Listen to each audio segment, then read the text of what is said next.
Hello Media Award and welcome to my review for 300 Rise of the Empire. I have my ticket here to confirm it. There we go, awesome stuff. Now what do I think of this movie? Gotta say, I actually pretty enjoyed it, to be honest. It was a pretty decent movie, good action, lots of blood, lots of gore, nudity is always a good plus, and Eva Green's tits. Fantastic. So let's talk about 300 Rise of the Empire. Why did you black out the sun?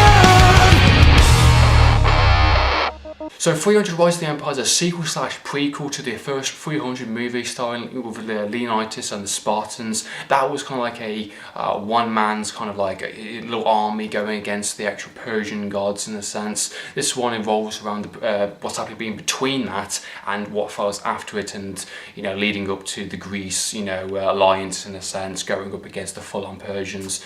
And that's what the movie is practically. The storyline I felt to be quite enjoyable this time around compared to the first one. I felt it as a whole movie, I felt it was a lot more enjoyable. I felt it was a lot more entertaining, and I felt it had a lot more realism to it in a sense. The Spartans were very muscle kind of thing, we will die for, I'd rather die kind of thing than live, a comfortable life, it's the idea of like emotions do you make you weak, that type of thing. And even though the first movie was very good and then you did connect with some of the characters and you did like the idea of, fighting for your freedom, this one I felt was a lot more believable with some of the characters, especially our main, hero character in a sense. I can't pronounce his name. It's just a Greek name. I honestly can't pronounce it. But anyway, he's kind of going against the Persians, and he's using his navy fleet going up against them in the forehand. There's some fantastic action sequences. One thing you can say about 300, the first one, and this one is that it's got a really good stylistic, graphic novel look to it, with the golds and the bloods and the silvers and type of thing. And this one looked really good. It had its own style, had its own look to it.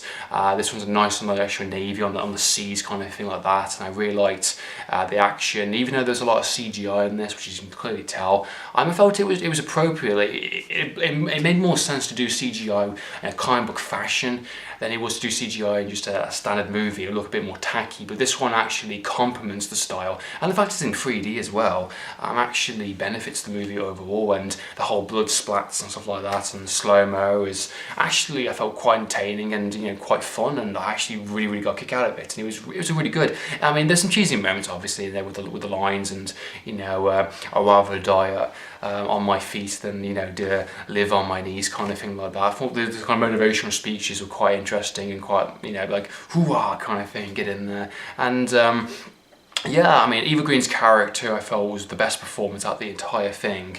I felt she was quite an interesting character, quite ruthless. She's obviously had a very troubled childhood in a way, leading her to a character she is now, and I felt her performance was really, good. I like Eva Green, as an actual actress anyway, and she always gives to a role, even if it's this type of, I'm going to kill you if you fail me kind of thing like that. And I like how she looks at you in a certain way, and she uses her kind of sexuality in some bits, which is quite interesting. And one thing I did say previously, you get to see Eva Green's tits in 3D, which is worth going to see the movie just for that one reason alone.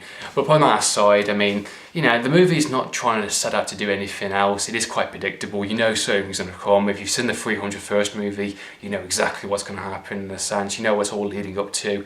And it does a quite good job in leading to a prequel standard, linking it to some of those extra characters we saw in the first movie, and then setting it after the events of the 300 movie.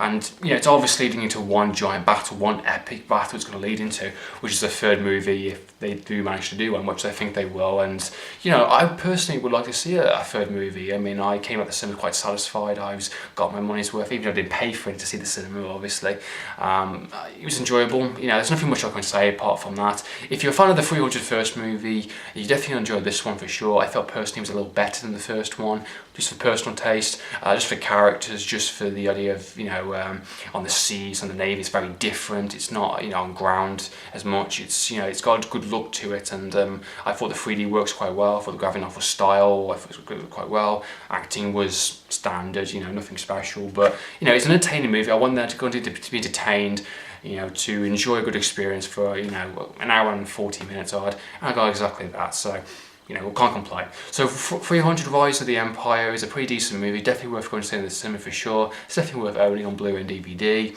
It's a good little combo pack for the first one, so cool stuff. That's been my review for 300 Rise of the Empire. I hope you enjoyed watching this review. What do you think of the movie? Do you think it's good? Do you think it's bad? Do you think it's opinions?